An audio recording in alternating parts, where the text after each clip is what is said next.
Yo, yo, welcome to my block. My name is Andre Webley.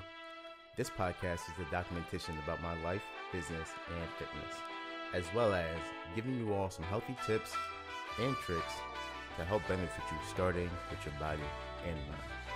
Are you ready? Let's get into it.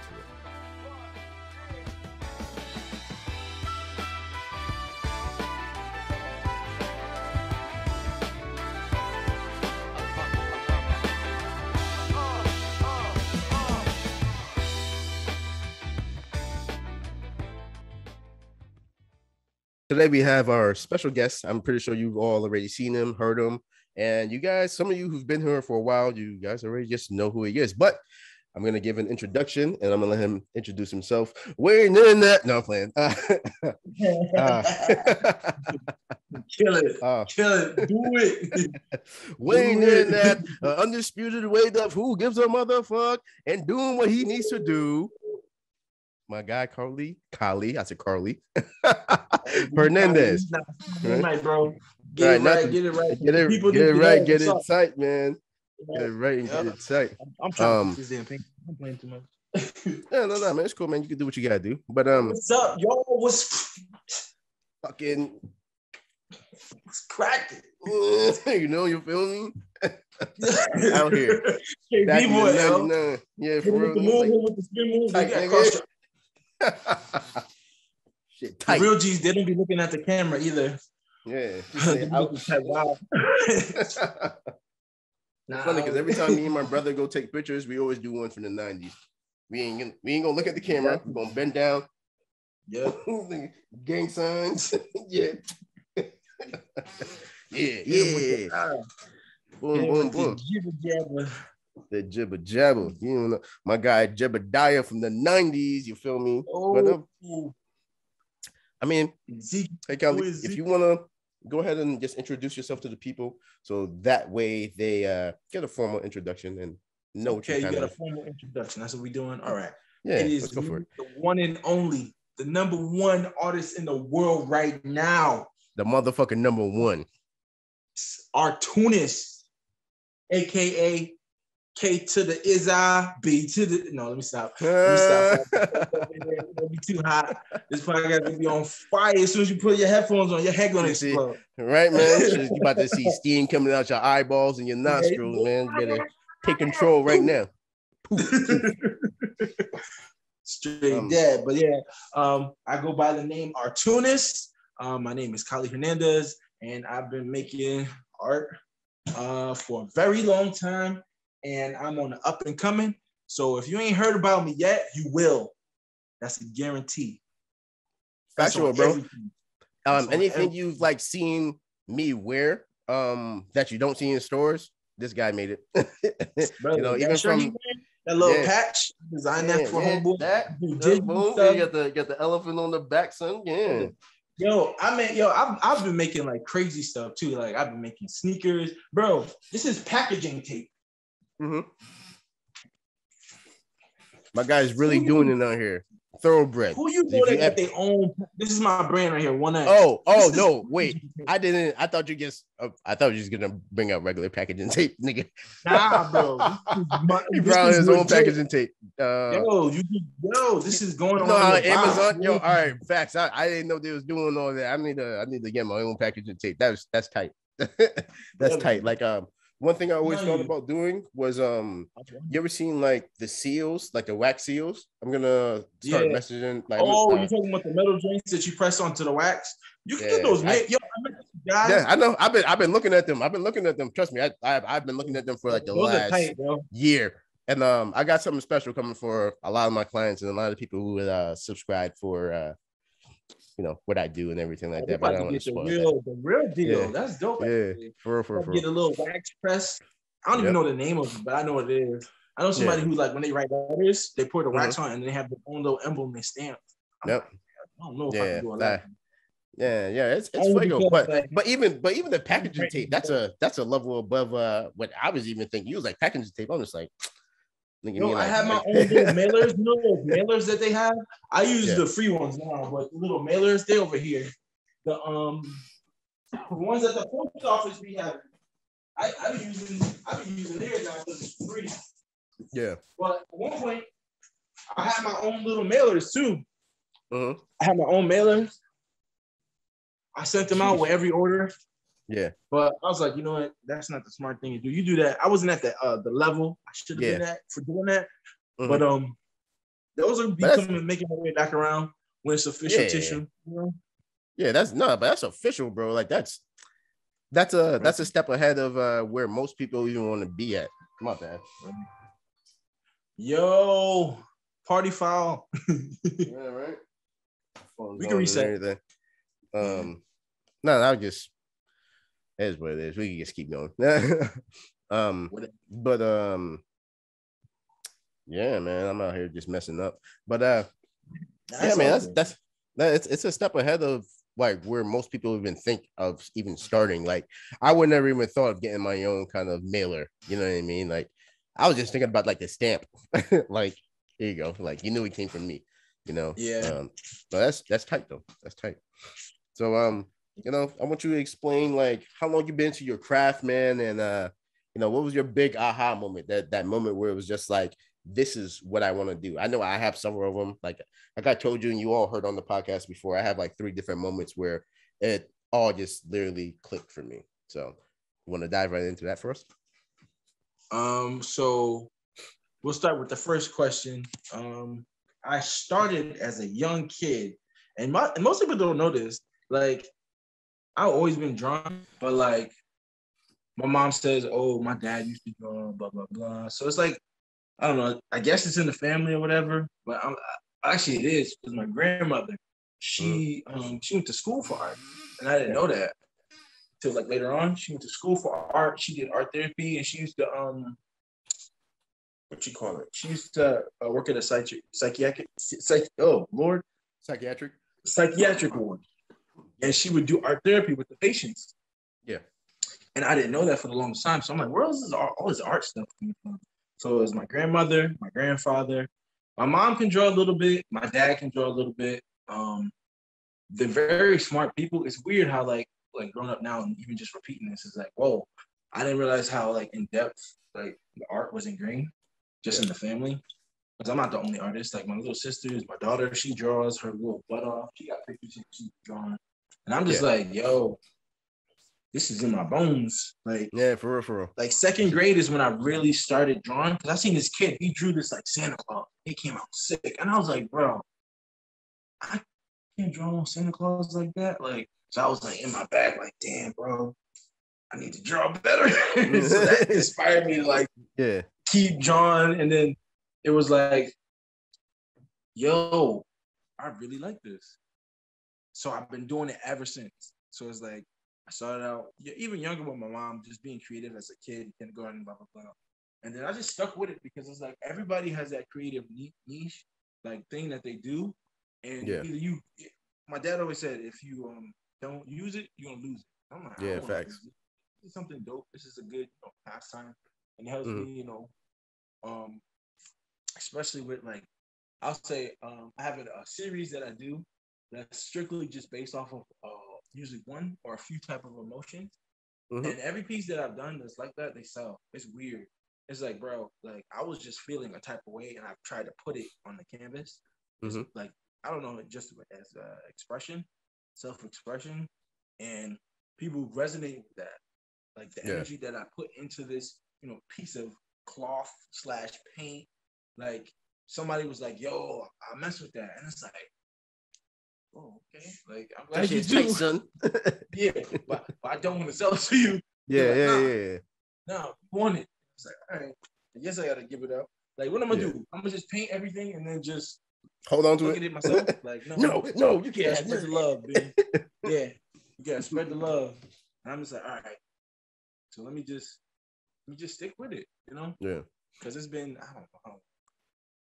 I started it makes sense. A lot of the people that I know who are passionate about what they do, it always started like at a young age, or it would have started where something like tragic happened to them. You know what I mean? Like something either young age, you know what I mean, or this is what I need to do in order to get away from it.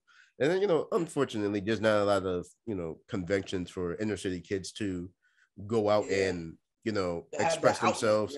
Yeah, you know what I mean? It's just like, and there was no way for, I wouldn't say there was no way for me. I just didn't know like how to do it. Like my dad, he worked a lot and everything like that. So to be able to even like go outside and play sports, it was tough because like my dad just worked a lot. You know what I mean? Had a very physical demanding job. So it's like for him to do extra, and I had a younger brother. It was just me, my dad, and my younger brother. So it was like not full household, single parent household. You know what I mean? So it was like there was no way I can actually get outside and make sure that my little brother was safe, and that's my dog too. So it's like I'd much rather be with him than leave him alone. You know what I mean? In terms of getting out there, doing like other things like sports and everything like that. But family first, bro. Yeah, facts. So let us know what you're currently doing right now. I know you got like an art series going on, so if you want to show a couple of pieces and even just like talk about a couple of the things that you're doing. And so I got one art series that I got commissioned for. I showed them at the Jazz Festival in Springfield back during the summer, and I was just trying stuff, and I ended up doing a series across Spirit. Originally, it was supposed to be like a jazz thing, but then it turned into something else. And this is just a few of the pieces. Like this one, just says self-control. This one says mercy. And then I had a client come up to me at the community foundation. Was like, "Yo, I love your stuff," and she was like, "I need stuff from my office. I need it. Like, I need you to do a bunch of stuff." I'm just like, oh, snap, like. And it's funny because that I think it was either over the course of like 4 festivals I did, all those pieces are gone. Yeah. Like every last piece that I did, that I was like, all right, I'm gonna put my like they all sold. So it's like I literally went to a meeting like for something different, and I was working on one of the pieces, and the same lady who bought the first I think it was like my first 3, she bought the pieces I was working on literally offered me at the meeting. I was like, I just brought these so I could just have something to work on at the meeting, because I don't want to be messing up money if I don't have to. Just talking, saying stupid stuff because I'm not super business savvy, like because that's not my interest. But like I can be. But I was like, let me just draw and just bring it there because that's the type of environment it was. It's actually called the Ethnic Study over Worthington Street. Yeah. They just recently opened. It's a pretty dope like workspace. Shout out to Steph and Simbrit. But yeah, so like we went there for a meeting, and this lady was like, "Yeah, but how much you want for them?" I'm like, "They're not even." She was like, "Yeah, I don't care." How much? I was like, "Give me a second. Hold on. Like, give me like 350. Give me like this." Just waiting for me to finish it. I'm still trying. I'm just like, anyway. You done yet? Yeah, basically. And I was like, no. Yeah. But you can finish right there. Price. That was the part I was waiting for. Crazy price. So I was just like, dang.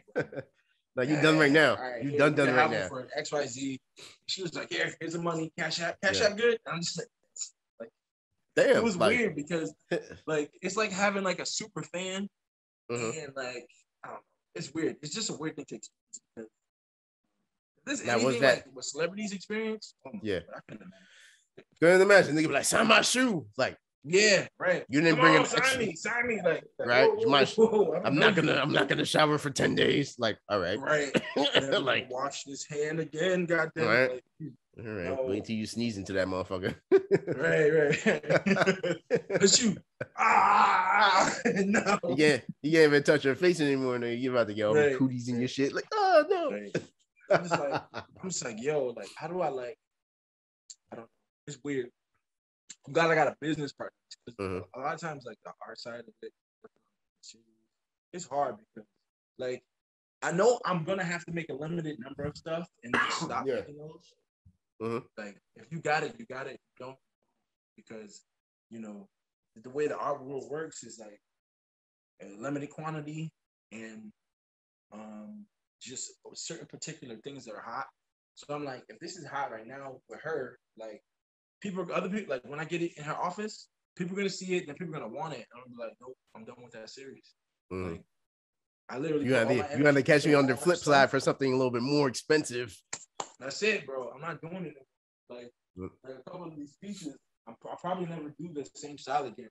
Mm-hmm. Like, the only thing I know I'm gonna keep doing is like stuff like this, like my original, like all my like original stuff, your original style. Yeah. Like and everything's one of one. So I'm not making no copies. Unless you print. I did this for another kid. This is just on a whim. That one was one of my favorite ones that you showed me more recently. I was like, yo, that's dope. Yeah. Like, first of all, I love hamburgers. And yo, second of all, bro. Right? Like, yo, if you never had a good hamburger, you definitely missed out on life, especially if you live in America. Right? You know what's better than a hamburger? A picture of a hamburger that looks good, because it makes you go buy a hamburger. Right, facts. That's marketing right there at its finest. You just be sitting there fucking finest. Looking at that. It's like, I think I know what I want today. Right. We'll get some burgers. So I've been doing that. I got this series called Future People. They and those sell too, which it blows my mind because I don't even have any. I didn't even realize that I sold the last 1, 2, 3. The last like 6. The last 6 I did. They're gone. I have to make more now. So I'm just like, damn, I need to figure out how to keep. I keep running out of inventory. It's so frustrating. So I have the Future People. I have the Spirit Fruit. I have I do pop stuff. Like the Rick and Morty up here. I don't know if you can see it. Kind of is kind of light, but yep. I'll do celebrities. I've done portraits. I really don't like portraits. So if you get a portrait from me, like, bro, that's bread right there too. Because I do not. I hate. Yeah. You ever thought about raising your prices? I can't do them, huh? You ever thought about raising your prices so you could keep a little bit more of your inventory for a little bit longer? These are, everything. Over time, everything's gonna gradually go up because it's like, I can only work for so fast. I'm working on 3 pieces right here. These are original. I got another one, another commission right here. This is gonna be a part of my instrument series. This piano I'm working on. I also have, like I said, the Spirit Fruit. The Spirit Fruit is like 17 pieces by themselves. Yeah. So I got those. I'm finishing up on them. Got my original stuff. So I have a bunch of different avenues of ways to express myself, and then being able to put them in a series is like, all right, so this is dope. Like, I don't have to put myself in a box, because a lot of time, a lot of artists, they usually stick to one thing that they're good at, and then they really hit it home. But it's like, bro, I do stuff that people like, and I do stuff that I like, and I'm like, how do I keep that dimension? Stay multi-dimensional as far as being able to work on different series. So I'm just like, all right, you know what? I'm gonna do what I want, because at the end of the day, nobody else is gonna buy me no painting to put the paper in my hand for me to do. I do that on my own. So I don't, I don't need nobody else to do it for me. So I'm just like, you know what? I'm gonna do all the series I like. I got a piece right now that's super, I don't know. I can't even explain. It's really dark. But it's a part of my emotional series. And he's like, this is one of the emotions that people feel a lot, and it's hard to express. And I've been putting that all that energy.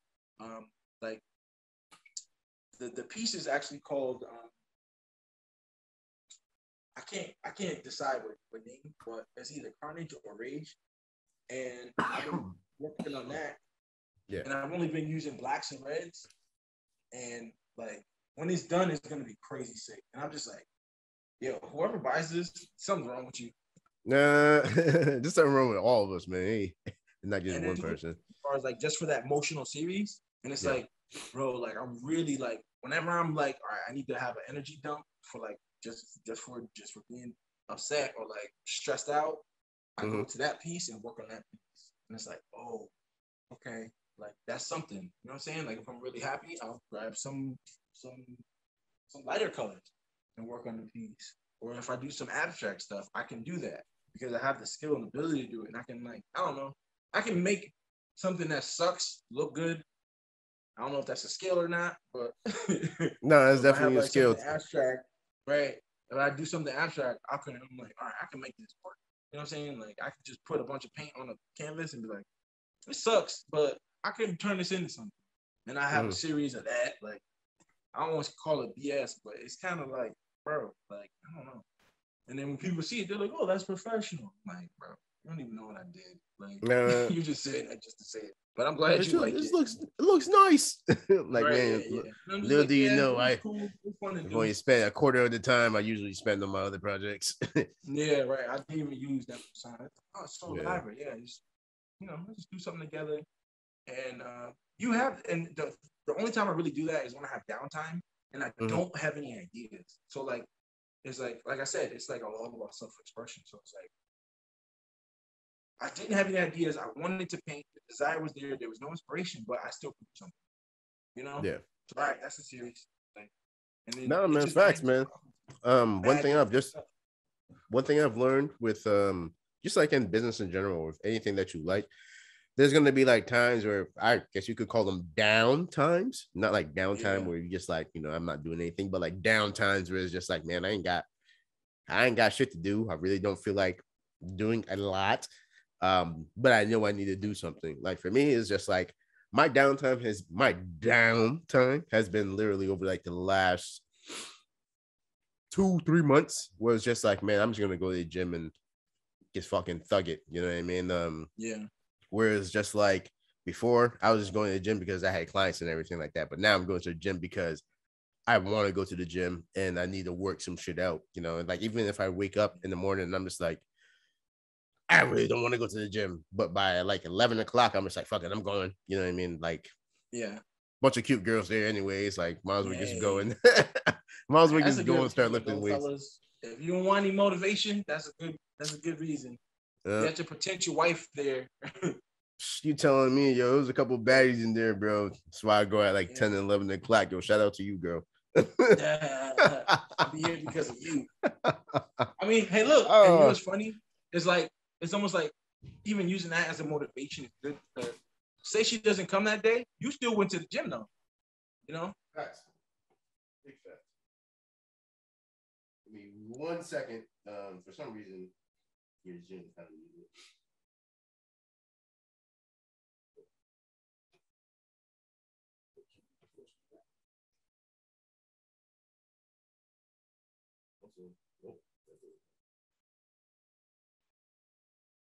What's happening? What happened? My shit fucked up. I don't know what happened. Is the mic acting up? Oh, there we go. No,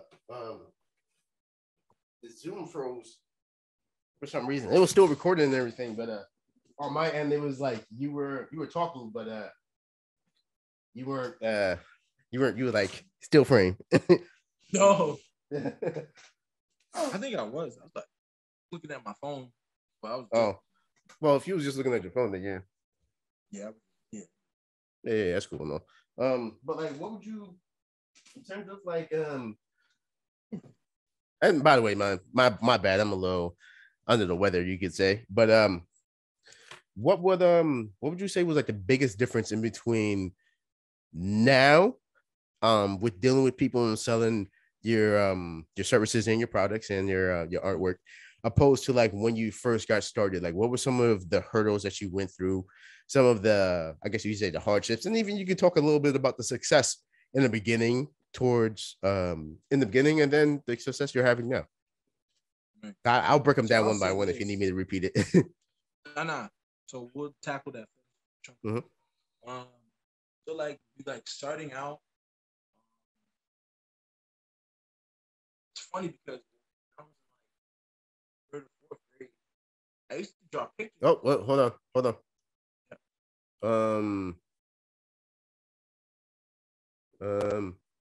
Say something right now. Testing with you. Nope, we're good. Okay. I don't know why it's doing that, but hey, somebody might be trying to call me or something. Maybe.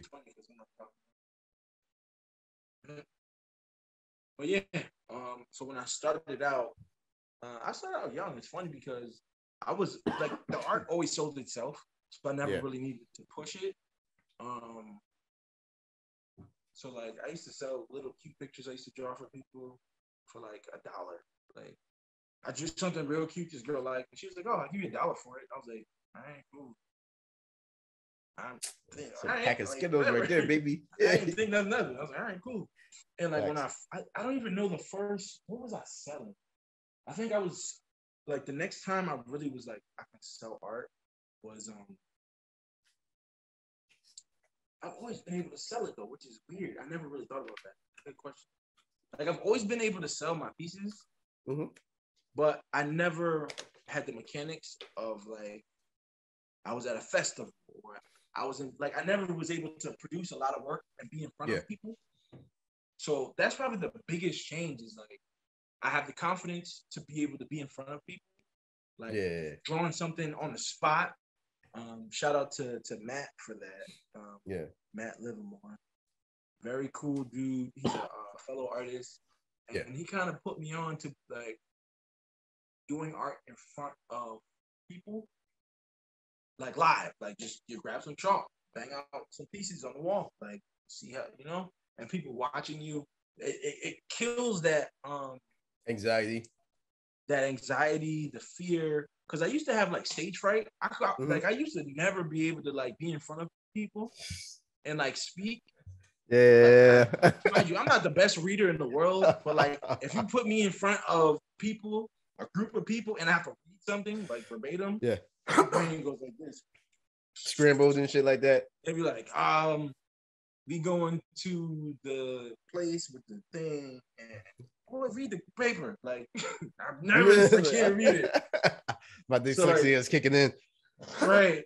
So like me doing we used to call it chalk wall. They painted over it now. Yeah. Right? We do chalk wall downtown. And it's not vandalism. I looked it up. Not vandalism. Massachusetts state law of vandalism. I looked all that up, made sure I was good, not permanent. I wasn't advertising. Is that fuck the police on the wall? Right. Yeah, nah, you can't do that. You can't do that. NWA niggas trying Easy E, Dr. Dre. Right. We out here. Paris, blah, blah. Like, no, you cannot do that. It has to be like you can't promote a message or advertise. You can't be like. Well, you couldn't put Eastern Ave on there. You couldn't put 60 Girls Eastern Ave. Nah, they wasn't fucking with that. Not the Black Not Sycamore. Nah. Nah, I'm not doing that. Avenue. Bro. I'm too old. I'm too old for that, bro. I'm way too old to be joining a gang at 27. You're too old. You're almost a triple OG. Like this nigga made it. Yeah. Nah, I'm good, bro. I'm all set. But like, that's the first thing I did. I looked up Massachusetts state law, see if it was legal. I'm like, it's chalk. It's temporary. If they be like, all right, who's gonna pay for this? Like, I'll wash it off for you. How about that? Right. I bring a bucket of water down here, or I just bring a water bottle and a towel. I got you. And some soap. And it's funny because like when we first started doing it, they would power wash it off. And we'd be like, oh, thanks. A fresh canvas. Like good looks. Now, I didn't really like what was up there before. Then they were just like, you know what? We're not cleaning it no more. They doing this every day. Yeah, basically. So when we would go down there, it would be like months. It would be up for months until we went back down there and like, this something different. I would call up my boy, be like, yo, I'm about to go to the chalk wall. You coming? He was like, no, I'm not. I'm going by myself. I'll be out there for like 3 or 4 hours just banging stuff out. People walking up to me. Oh, you're the person that was doing this, blah, blah, blah. And I'm like, yeah, it was me. Like, I'm doing this. Yo, I don't care. This is mad fun. Like, this is an outlet, you know? Yeah. Until they paint it over it. It sucks. But the only good upside is we're trying to find a new spot where we can do it. So it's like, it was good for the time. People loved it. People were like, yeah, this parking garage sucks, bro. Like, it doesn't look good, like none of that. But us coming over, like, all right, we about to do this up, make this look nice. Kind of forced them to kind of put their hand in it, put up a mural. Yeah. So I was like, all right, like, okay. You went mute. Okay, cool. But yeah, so we kind of forced their hand with that. Hopefully, what I want to do is I need to write this down. Probably find some new locations. To where we can have high traffic, and it doesn't, because we don't want to promote vandalism and like destruction of property, because that's people's stuff. You know, I wouldn't want somebody coming up to my car and spray painting my car. I would be upset. But I mean, that was like the 70s, 80s, and 90s. Like, oh, you ain't gonna give us no place to paint? All right. That's like turf war. Yeah, that's turf war. That's wild. And it's funny because like a lot of places, they're like pro like artwork. And graffiti has had graffiti for years has had like this weird gray area of like being considered taboo. Vandalism. Being vandalism or actual artwork.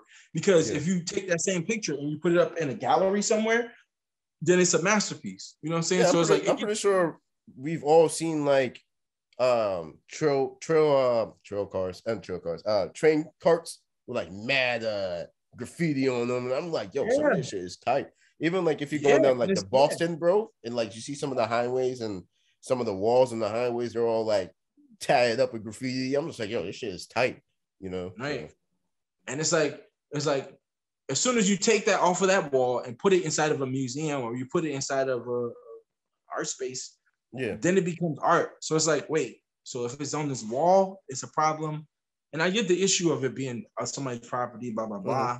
But like it still gets treated as if it's less than. It's like one of the lower forms of art, even though the amount of effort and skill that it takes to do that stuff is astronomical. Like you have to be doing that stuff for years to be good, bro. And it's not something that you could just pick up sometimes unless you have natural time. Right down the street from where I live, they're doing a 7-Eleven, and all on the side of 7-Eleven is just straight graffiti. Like one day it wasn't there, and then the next day I see dudes on scaffolds just going at it. You know what I mean? Right. Like, so I'm pretty sure 7-Eleven allowed them to do that. But it's just like, yo, bro, it's dope. It brings a little bit of, I guess you could go like the urban kind of style to. It's like culture. That's what it is. I mean? You know. And I do want to speak on one thing too, what you said a little bit earlier in terms of like the stage fright, because I've had that for a very long time. And I only got over it maybe like 2 years ago after like starting the podcast with Manny and then you joining and some of my other friends. We just talking and shit like that. And it's like I really got comfortable doing it because like the more often I got out there, the more often like I got on camera, the easier it's become. And I've always told this story. I'm pretty sure I told it like 2 or 3 times. I hated being on camera, and the way I actually got used to being on camera and used to being in front of people, two separate occasions. The first one was that I would spend, I'll go on like Instagram Live 5 minutes, and I'll just put it down, and like I'm just writing and everything. Like at this time, I'm at my dad's house, and I'm making like all my game plans and everything like that. 5 minutes there, and then I go to like Facebook. 5 minutes there. And then the next day I'll go like, all right, I'm going to go on for 10 minutes. All right, 10 minutes on Instagram, 10 minutes on Facebook. All right, now I'm going to 20 minutes. 20 minutes on Instagram, 20 minutes on Facebook, and all the way up to like 30. Yeah, you know what I mean? And one thing I was grateful for is that nobody showed up. Nobody. Maybe like one or two people showed up, and I was so grateful for that. Cop out. Yo, for real. It was the cop out. No, bro, you got the streets like we did, bro. We did it for 4 years almost. Yeah. But after that, I shortly started the podcast with Manny, and I was like, "Fuck it, man! I'm just gonna go all the way." I bought all the lights and everything, like, bro. And then the second one for me was maybe like a year and a half ago. I was working at Planet Fitness, and I was a personal trainer there, so it was like, I had to do the group training, so it was just like now I gotta get used to like projecting my voice and talking with people about stuff. That's a whole nother ball game, bro. That's a whole nother ball game. But it was just like I know all this shit already, so why should it be any harder than anything else that I've done all the way up until this point? So just being able to stand in front of people, talk to people, and just get that confidence is one of those key points of just even being a successful entrepreneur. You gotta get in front of people, or else it's just like when the time comes, you're gonna be clamming up. Like I in my head, I always imagined standing in front of like 10,000 people and giving a speech. And it's just like, bro, like I want to be able to do that Like Yo, you know what you actually gotta in do? real fucking life, bro. I can't You wait know to what you hold an gotta actual do? event. Go Go do ahead. stand up. Do like 5 minutes of stand up, bro. Bro, it's Do hilarious. it. You have to do it. Do it. Yo, if you do it and post it, I will do 10 minutes. I'll do 10 minutes. Even if I bomb, I'll do 10 minutes. I don't care. Listen, I have zero problem bombing because like what I'm doing now is like is what it is. It's not like I have the most successful podcast on the earth. You know what I mean? It's just like, well, people are listening to it. And if I can get a couple of giggles, it's like which is dope. When you was telling me niggas was downloading it, I was like, this is sick. Like it's sick, bro. When I started noticing I had like 500 downloads and I got to like 1,000 downloads, and then like I stopped like doing really I stopped really doing podcasts maybe like why? I told you why. Well, my whole thing is that I didn't have I remember I left all my equipment up north, and then Manny Woods is the one who would bring all the podcast stuff. So it was like I had to rebuy it, and my whole thing is like, I wouldn't say unfortunately, but I didn't have. Brother, if you would have told me, I would put the battery in your back. I'm like, yo, what equipment we need to get, bro? Like, what do we need to get? You know what's crazy is that because I have all this equipment I have right now for maybe like 6 months after I moved down to Florida, and I didn't do a podcast. I was so like self-conscious about people around me. Like I was in the house with like 12 people. Like these are all my family members. You know what I mean? And when I was doing the podcast, it was nighttime. So I was like, these niggas, some of the kids, there's like 4 or 5 kids. They're gonna go to school in the morning. You know what I mean? The adults are gonna go to work in the morning. You know what I mean? I'm sitting here. You had to find time for where you could do it. Yeah, you know what I mean? And I just didn't want to be loud, you know what I mean? And I didn't want to be obnoxious to anybody. Podcast like ASMR. Hey guys, how are we doing? Right? And that was my whole thing. Like, yo, be quiet. If you go listen to my first podcast when I was here in Florida, it's like ASMR. I'm sitting here like dumb close to the mic, and I'm trying to be quiet and shit. What you doing here, bro? Yeah, right. So like for me, it was like, yo, it was a big hurdle that I had to cross, man. It's like even though I did podcasts before, like I've never like really done them in front of other people. Like I've done them in front of my dad. Like I've talked about like emotional stuff, like my reason to do X, Y, and Z. Like my dad's in the next room and I'm talking about that. And even like doing that was hard because it's just like, not only do I have to relive it, if he's listening, he's reliving that shit too. You know what I mean? And then, so it's just like, I'm trying to be like self-conscious about other things, but you know, one thing that I've realized, and this is not really off topic, but one thing I realized like 2 weeks ago, and I even wrote a post about this last night. And I plan on making it into like maybe a small story where I talk about climbing a mountain. I'm not sure where I've actually heard this story from, but I heard about it's something about climbing a mountain, right? Right. And I write for my personal experience of climbing my mountain, and it's like, you know, all this gear I brought with me, you know what I mean, from the shoulder straps to the extra boots to what else? An extra backpack, an extra coffee mug, like all these extra things that I'm bringing that people told me I was going to need on this journey of being an entrepreneur. And then I get halfway up the mountain and I didn't know how hard I was actually working, because this is what I actually started with. This is what people told me I needed in order to get to the top of this mountain. I get halfway to the mountain. Like this is where I'm at right now. I'm halfway up that mountain. I found a place to rest. And now I start to unpackage my stuff to see what I have left, you know, what fell off and, you know, what didn't, what stayed. And I have this realizing, I have this moment where it's just like, all this stuff that people told me I needed, I've never fucking used or I lost. Right. You know, and you know what's funny? How many of those people, right, have actually been up the mountain to the top? Right. You know what I'm saying?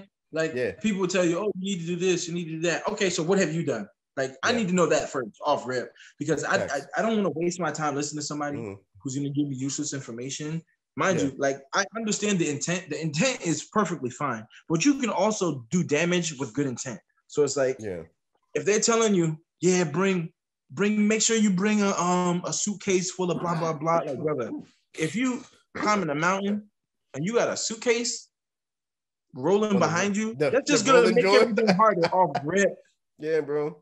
I was like, You got a man, little like, rolling suitcase going up rocks and dirt, and like, bro, no, you should put everything you need should be able to fit in the backpack. Yep. Everything you need. So that I means started to think about it, man. your And it axe, was matches, for real, man. like, For real. And that shit was the thing that hit me like 2 or 3 weeks ago, where it was like, bro, I've been carrying all this extra baggage from everybody else that I've been trying to help, but I've never just helped myself. I've been sinking in this damn snow this entire time, and I didn't know that the snow is actually not supposed to be like that. The snow is not supposed to be that damn deep. You know, my foot is not supposed to push down to the snow like that. And I'm just like, bro, I'm killing myself. And the end point of this whole story was just like, I look back at all the stuff and all my belongings that I've had that I unpacked, and I repacked my bag and I look at all this shit, and I'm just like, this is the shit that would have killed me if I decided to go up and continue going. Like, this is the stuff that would have held me back. I would have never got to the top of the mountain. I would have got frostbite because my hands would have fucking froze off because I have all this stuff on my back and it's taking me too long to get to the next checkpoint.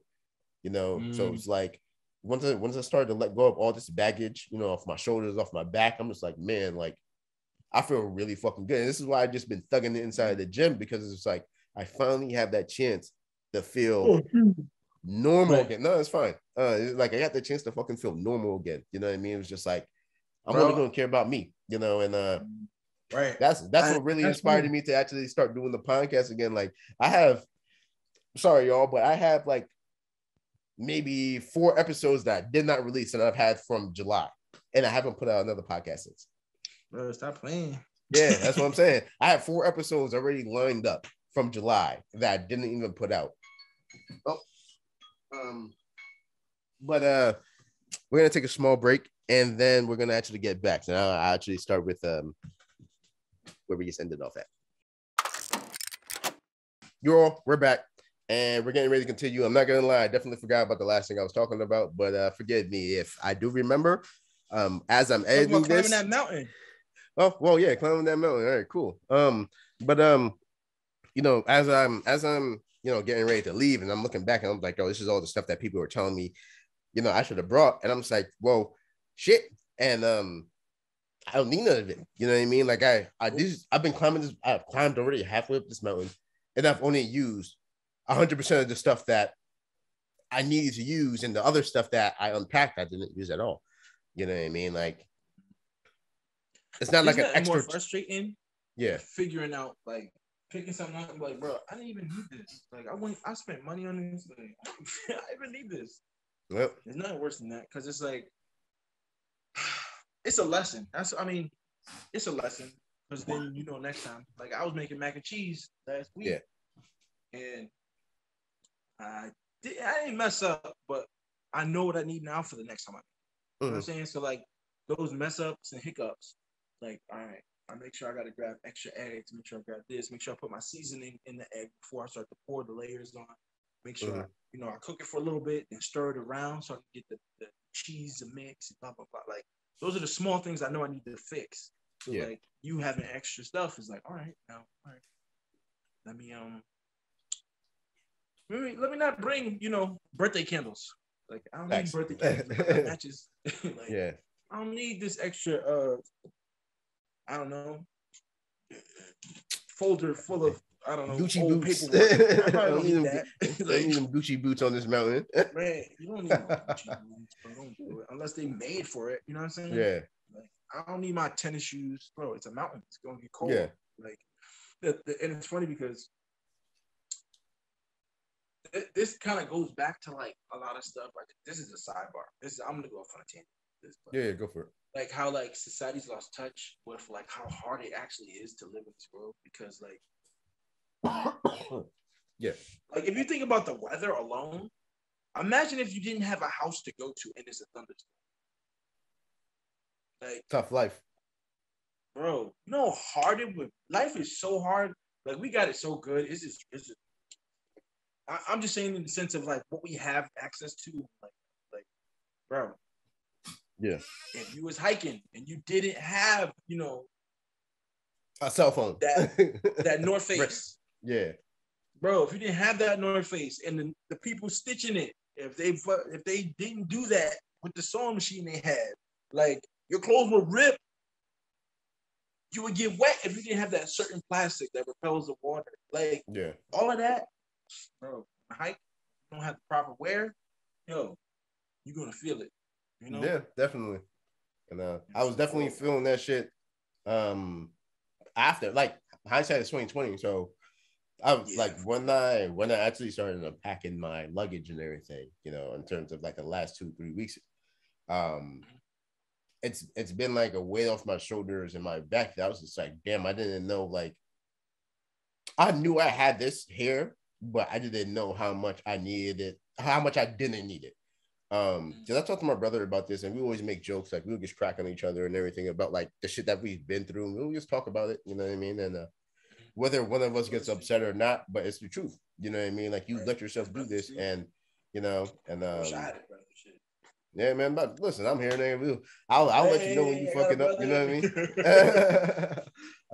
You know what I mean? And like, and it's nice to just have other people like hold you accountable and everything like that. So, you know, like even just like missing our first date for the podcast, I'm like, yeah, that's totally my fault. Like I was out of it. You know what I mean? So it's just all good. I mean, like I had stuff to do anyway, and I need to take a break because my brain was like rather. So it's like it was good that we had that like preliminary thing where we kind of like set up what we're.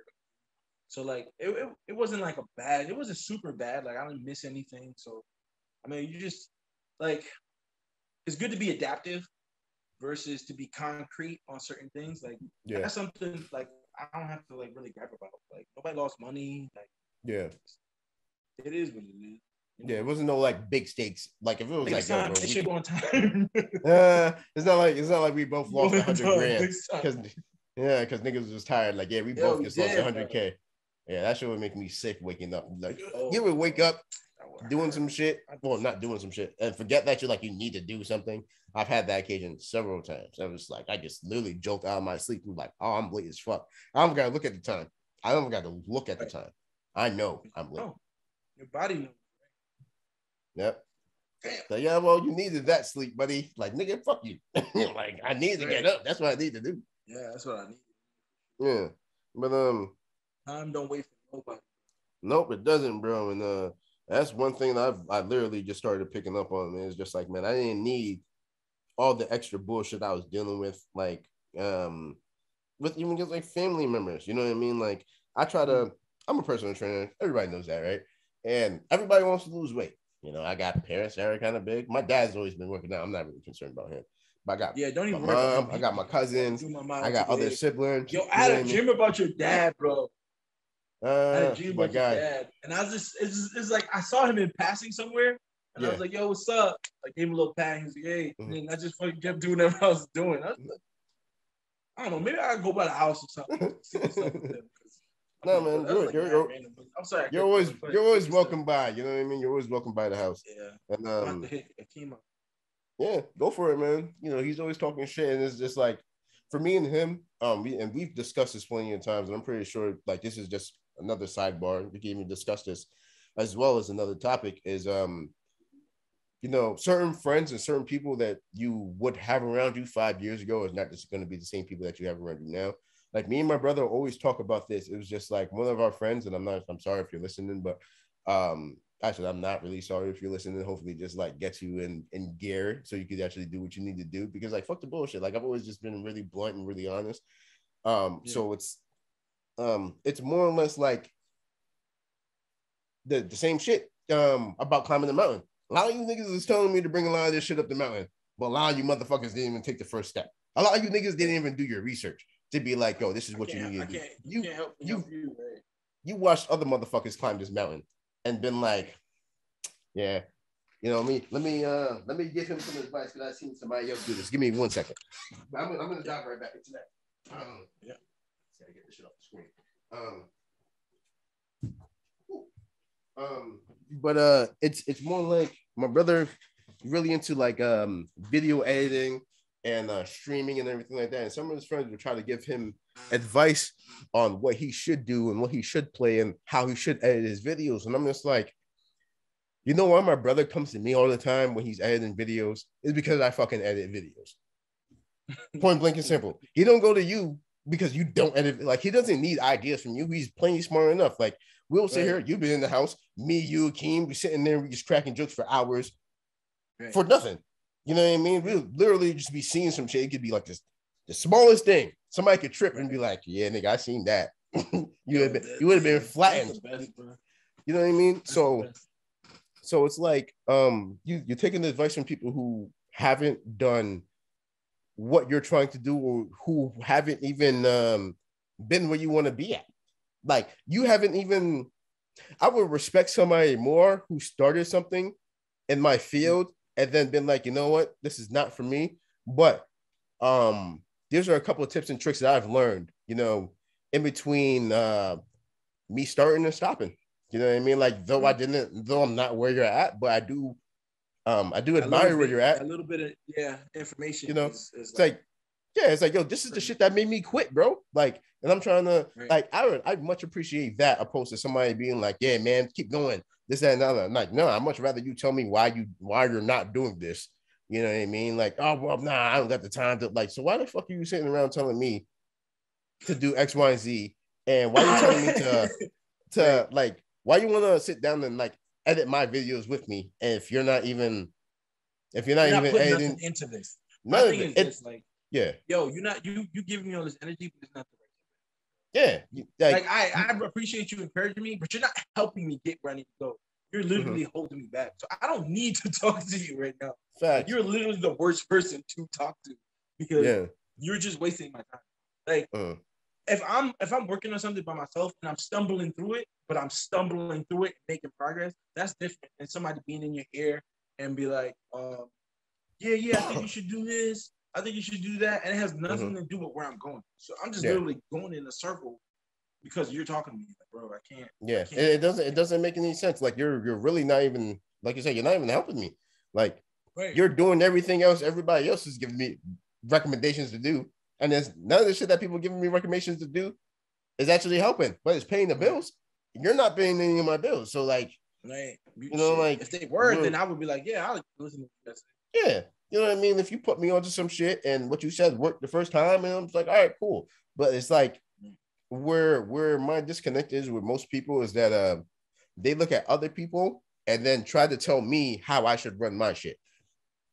And I was like, wait, how are you going to look at somebody who's been doing this 10 years longer than me? Like I've been exercising for 20 years now, but this nigga's been exercising 10 years longer than me. How are you going to look at somebody that's been exercising 10 years longer than me, been a personal trainer 10 years longer than me, or 15 years longer than me, and then be like, yo, this is how you need to do it? Motherfucker, I'm still in the beginning stage. When people get at the gym and they be trying to tell me what to do, no offense. This is the I feel you though. Yo, no offense. Remember that time me and you worked out? It was me, you, and Meshach. We worked out.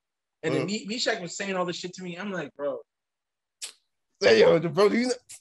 No, you don't know, bro. You don't fucking know. I used to work out with niggas who used to do CrossFit, and they taught me everything that they knew. You know what I'm saying? These niggas are 50 times bigger than you. Like, I learned all of the shit that, like, all of the workout stuff, like, all that stuff. Like, if I wanted to be, at the time, if I wanted to be a personal trainer, like, and I, like, followed in the footsteps of that, I was heavy, like, I could have very easily done that in high school. For facts. And then you gonna tell me, yeah, bro, take it easy. I'm like, yo, fuck up. I have old injuries. You have to take your time. You have old ass injuries. Like, I know what's going on. Like, or like the fat nigga is like, yeah, you gotta do your push-ups like this. It was like, all right, fatty make fat. What? I'm not trying to have nothing you gotta say, bro. Right. Unless you what you talking about. Right, but unless you're doing push-ups with like 300 pounds on your back. Me crazy too. Yeah. I had people look at me crazy because I was like, nah, bro, you probably don't want to do that. You probably should do this way because this is gonna build this muscle. But you be like, nah, nigga, I'm nice though. I'm nice though. I'm nice. Like, yo, trust me, I'm nice. It's like they look at you like the same way you looked. I was looking at me. Like, you don't know what you're talking about. Like, I know what I'm talking about. Stop. No, I do. I swear. Please believe me. It's like, all right, there's a difference, bro. There's a total difference. Oh, like, facts, bro. Like you know I what? Literally explained to you what muscles are working. Like like if you flip your hands a certain way during a workout, that's gonna hit different areas of your body. Yeah. Right? And if I tell that to you, and then you just gonna be like, shut up. Like, you know what you're talking about. Baloney, talking that baloney right now, boy. And it's like there's a difference between the information you get. Tell me something that has nothing. It's just completely off the cuff. Like, if you drink enough milk working out, your muscles are fourfold, bro. Fourfold. Medical article where that's true, because you don't use milk to build muscles, bro. You use protein. Said, you need protein, bro. You don't just drink milk. You need that milk in your life. Trust me, this is how I got this big. Like, all right, whatever. Yeah, I'm like, but even then, you know what? If you're gonna give me advice like that, that doesn't work for everybody. Yeah. And a seasoned person who's been working out for a really long time, they understand that not every workout or not every particular food works with your body. You know what I'm saying? Like you need to understand your body first. You need to understand how you heal, your sleep cycle. Like you need to have those things in balance, but you need to figure out what works for you, what balances for you. You know what I'm saying? Like, yeah, bro. If I do your workout, right, it's just gonna work out my body as if it was yours. I need to work out my body as if it was mine. Yeah, there's certain things that it's like sense, but it makes sense. It's like a nigga doing calisthenics, you know what I mean, and I'm doing like CrossFit or anything like that. It's like, well, dude, like your core is super ripped, so doing your calisthenics exercise, maybe it probably won't help you. It will help me a lot, but I can't do the shit you're doing, so we need to let's bring it over to the shit that I'm doing. Let's find like a middle ground and let's do that because it's going to help me. And then it's going to give you something a little bit different. I'm not going to let you sit here and do everything that you're used to doing. And that's all on the heels of what you're saying about like climbing a mountain, right? I'm not short, bro. Don't give me the short people path. I need the path of taller people. I need to be able to stretch my legs. You gotta work for you, but I don't think this is gonna work for me. You know what I'm saying? Yeah. Like, if I be crouching down for 4 hours, like crawling, that's gonna be harder for me to do than somebody who's 4 feet tall. Like, yo, Kahli, what's wrong with you, man? This shit easy, right? You having fun? You having fun? You having fun? I do not fit over here, bro. I gotta go a different way. Yeah, this is not the way for me to go. Yeah, and bro, and I've run to, like, even for me, like I'm a personal trainer, but I even happen to even say that because I go to the gym and I just hate to see. Well, I'd hate to even see people go to the gym that watch my podcast and be like, I know him from somewhere. You know what I mean? It's just like, I don't think that's going to happen. And I don't think it's going to happen anytime soon. Brother, stop saying that. Don't say that. Say it. Don't put it in the atmosphere. Watch your words. All right, I got you. But even at that, that's one thing I got to be a little bit more conscious about. I've definitely like kind of let that kind of aspect of life and death things go. Yeah, facts, man. Wherever you say comes to flesh. And for real, it does. One thing that I've noticed, just going to that gym, like this guy was like, bro, like I think he's probably like close to like 20 years old. And like I'm lifting weights right next to him. And I'm doing some shit that you won't see people doing in the gym. So like I'm doing like snatches and like overhead squats and everything. And some guy walks up to me, he's like, bro, I've never seen anybody do overhead squats like in the gym. And like, so I had to come over you and like fist bump. Great job. And then another kid comes up, he's like lifting the weights right next to me. And he's squatting, and I see that he's having like some problems with his knees, you know what I mean? Or at least one of his knees. Buckling, like it looks like like he has like a hip problem. Either too much weight, problem. You got a bad form. Yeah. Yeah. And like I'll let him rock out because I don't mind helping people, but I'm not gonna sit here and try to help everybody. Like there's fucking 15 personal trainers in this gym right now. Like they could just be like, but you know what? I'll say this. Like, since you're so passionate about it, I would implore you to say something, even if it's just something small, because like you don't know what type of relationship you're gonna build. Just saying, just trying to help people out, right? Well, so to even just like pick it back over that, like we ended up talking. Like I let him do his last set, and then like we made eye contact, and then like I'm just like I point at his knee, and then I take my headphones out. I'm just like, is there something wrong with like your knee or your hip or something like that? I knew it was his hip, but I'm not trying to be over analytical and everything like that. So I'm just like, knee, hip, ankle. Like, and I'm going through all these different phases, and I'm just like, bro, like, there's just a couple of things like you need to fix, and it's gonna make your squat so much better. It's like it's not like you're doing a bad job in your squat. I just noticed that your knees are coming in, and like basically, I gave him something relatable. He's like, "Yo, my hip is like messing with me." I was like, "Well, you know, for me, I fractured my hip maybe like 15 years ago, so I definitely know some of the things that you've gone through. Just yeah, you know what I mean? Like, and I would say thank God for all the injuries I have that I can make it through. Because now I'm more relatable to other people. Like any injury somebody had, I probably had them before. Outside of like torn ACLs and they're like I haven't really had torn muscles or anything like that. Don't tear no muscles, bro. That's maybe I have like some torn ligaments and like torn tendons and anything. Thank God I didn't have to do surgery, but I pulled my hammy. Yeah, that was not fun. No, I'm not a big fan of that. But like I picked something that's relatable to him, you know what I mean, in terms of his legs, and I show him like one thing. And I'm just like, yo, just do this. And I guarantee you, your form is going to get a lot better. And then he goes, man, thank you so much. You got anything else to like, you know, tell me? Like I'm here. I was like, oh, you know, fucked up now. I'm gonna give you like 17 things. Let's go. Oh, you fucked up now. Right? Fucked up now. Right? I stopped my entire workout. I was done with my workout at that moment. But I showed them like a couple of different ways. No, I showed them one way that I always set up. And I was like, you just got a mental fortitude or like mental preparation. Like anything you do. Like think about it like this. This is the way that you always gotta approach the bar. You know what I mean? Like get yourself nice and ready. And I even explain for you those who are even listening.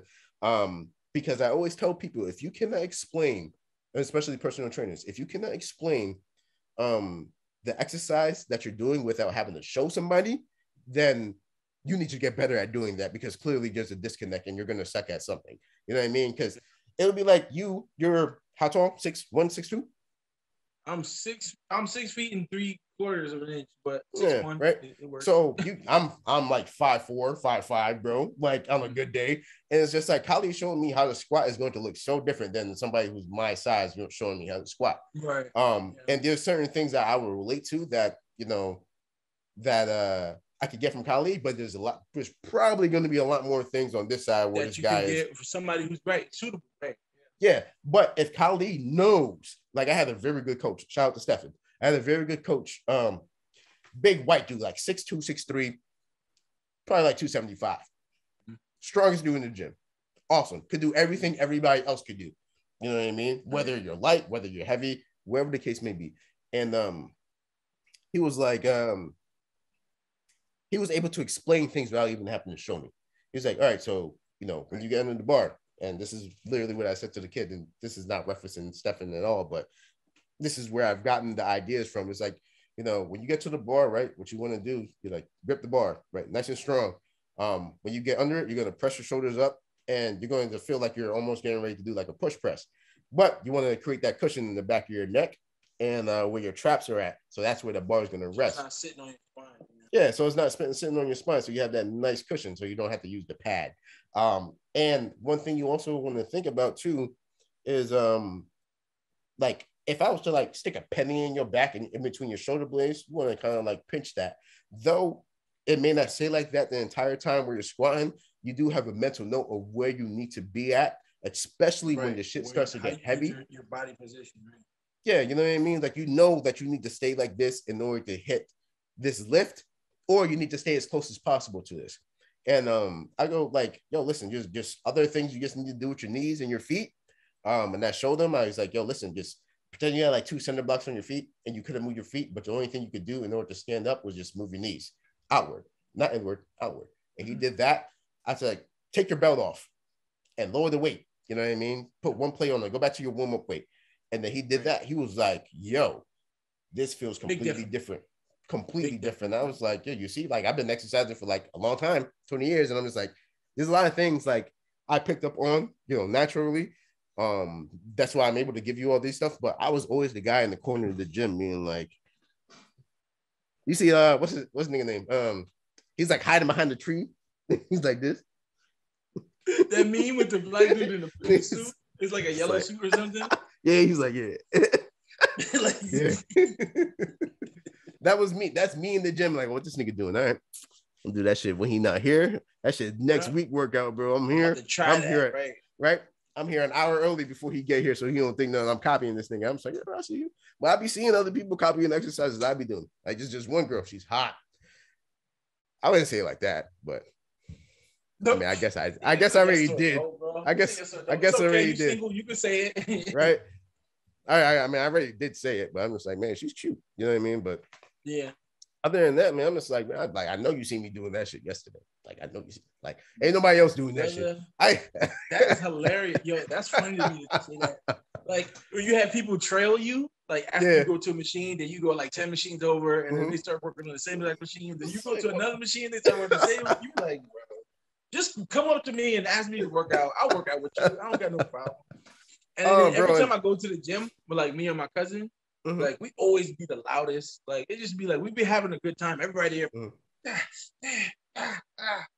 doing all this extra stuff. It's like, bro, working out should not be a chore. You should enjoy it. You know, definitely enjoy that shit, bro.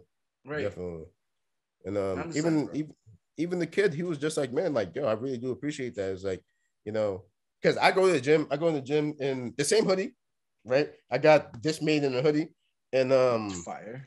I wear the hoodie and I wear a black mask to the gym. And he was like, bro, man, you look mad intimidating. He's like, I see you here every day. I'm like, yeah. I'll be fucking getting it in. Yo, those is my way too, bro. Right? Like, you ever touch them? What you doing with them joints over there? I'm here every day at this time.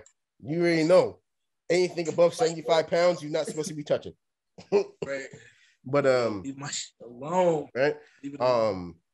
But like even just like that, I'm just like, man, like I know niggas be watching, bro. Like, yeah, but all the time. Even at that, I'm just like, man, like it even just feels good to be appreciated for what you do, and for people just to be like, yo, man, like I thought you were mean, and he was like, and then we started talking. He was like, man, I thought you were mean, and you're really not. I was like, yeah, I get that.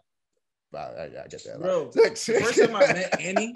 Yo, the first time I met Annie and like talked to her, she was like, as one of our friends, she was like, I thought you were an asshole because you would just walk around and like, bro, that's just how I am, bro. I just be in my own world. And mind you, the whole time the first time I saw her, I was lost. I didn't know what class I was supposed to be going to in college. I was completely lost. I was like, damn, yeah, exactly. That was me in my head because I'm looking at the paper like, you know, one strap backpack. Been there too many times. You know how many times I missed my first class of the semester, bro? Looking like I might have to go back because I'm like, bro, I need to sharpen my skills. I mean, I'm facts. Good. I think I'm pretty good, but I could be better. You know? No, facts. You know, I'm thinking about getting a master personal training degree or certification, and then, but before that, I want to do my nutrition. A nutrition degree, you know what I mean? Because it's like everything. I think you'll get that easy. I'm not. I appreciate that. That's in the bag, bro. Because it's just like, yo, this is all stuff I do anyways. Those who don't know, I've been in the realm of culinary arts for a very long time, even from like high school. I've been cooking professionally. Was cooking professionally for about like 12 years. So it's like, wow. You know, I didn't even know that shit. 12 years. Yeah, that's a long time from about 2017 to 2019. You know what I mean? Whether it's like doing things for like 2007 to 2019. My bad. I thought I said whatever. But even from like doing stuff like professionally inside the kitchen, like an industrial kitchen, like whether it's like Sam's or was it like any kind of establishment like that, but or whether it was like stuff for my clients, you know what I mean? It's just like, yo, these are the things that you need to do. Yeah, that's important. You know, whether I was giving them meals for them to have, or whether I was giving them actual like templates of like me, like, hey, this is how I cook the food. Like this is a video, and this is like step-by-step 7-minute video on how you cook X, Y, and Z. You know what I mean? Like, I don't know too many. I don't know person training that part as well. Like they do have like a person who's a nutritionist that they work with, but they themselves, they don't actually cook and show you what to cook. I don't know too many, so that's like something rare. No. That's one of my selling points. Like I will actually show you how to get this done. You know what I mean? But it's just a matter of like putting the time in. Right. And another thing I would implore you, get yourself around people who are where you want to be. Because right now I've been trying to look for like somebody I can emulate, or like link with, who would be able to mentor me. Like, because I got all this stuff, but like, it helps to have somebody in your back. You know you could do. You know you could do back. more. You know, right? I know my potential is ridiculous, right? Yeah. So it's like when you have that camaraderie with someone, or even just another artist to be around, like that energy is there for it. Yeah. You know, like, so it's easier to produce more things when you have like a group. It's almost like if we're on a deserted island, you know, you can build your own hut. You can, you know what I'm saying? But your time is limited. So you can't do as much as you could. You just have to take it day by day. Now, if there's two people with the same mindset that are, let's just say, equally skilled, right? Or equally yoked. Yeah. You both will be able to accomplish so much more because there's, you know what I'm saying? There's back and forth. Like, all right, you go work on the fire while I go get the wood. You know what I'm saying? Like, you go fish while I go build the shelter. You go do this. You know what I'm saying? Or, you know, you both have tent on right now to add to the conglomerate or group or whatever you want to say. But like, you both have tangible skills. You know what I mean? Like, right, and you're rifting. You know what I'm saying? Yeah, and that's why it's not like you're bad at making. It's not like you're bad at making the shelter. It's just like, well, like, I guess make it a little bit faster than you do, and you definitely fish a lot faster than I fish. So, like, right, you're just better at it than I am. Yeah, right. And then, it's just like, I think that's the like utopia for me is everybody's experts in what they do. Like, somebody's like, oh yeah, I do butterfly therapy. Like, I don't know what that is. Damn. But fucking goat yoga and shit. If that's what you do, and I have some butterflies, they're not doing what they need to be doing. If you know how to help them, I'm all for it. Like, no, all for it, because I don't know jack shit about this. You know what I mean? I don't know, yo. Somebody's like, yeah, butterfly therapist. I'm like, bro, I don't have a clue what that means. Yeah, but what you need to do is sprinkle. You need to get a water bottle, you know, or a spray can. What you need to do is get what you need to do is get a spray can, throw a little Henny on it, spray it. You know what I'm saying? They're gonna be all over the place. They're gonna bring moss. They're gonna be eloping. You're gonna have more butterflies than you can handle. They're gonna have New York fitteds on the Tims, bro. With the Tims on the wing. Popping beat. Popping blood. What's up? With a lantern. Right? We finna have a party. I need pieces of that, yo. Fuck you heard, nigga. New York in the building. It's in the building. Fuck is you talking about? You heard? That's my boy, Big M.O. Bro, them New York videos be having me rolling, bro. Them niggas out there is wild. I love it. It's like a whole different country. Yo, you know what? TF Spider-Man be killing. Damn, I named him. TF Spider-Man be killing. It's the Spider-Man dude. Yeah, the Spider-Man, he be wearing Timbs in the fitted. Fitted.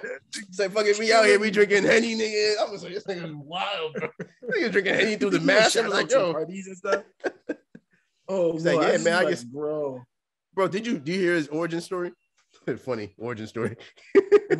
Wasn't he like not an inmate, but like he did time? I don't know what he did. But I remember about the suit. He was like, man, like, I just bought a suit and like I went outside and I just started interviewing people and started acting wild and just, like, they just fucked with it. So I just ran with that. And I was like, yo, it's crazy how, and like you go back to the point, it's like, yo, you can make money doing anything. I guarantee utopia is where everybody's a specialist at whatever thing they're good at or multiple things. Bro, and you're a specialist. So when people come to you, you know exactly what you're getting. You would have never thought you would have seen a New York Spider-Man. Well, I mean, outside of actual New York Spider-Man, but like I'm a champion bottle flipper, bro.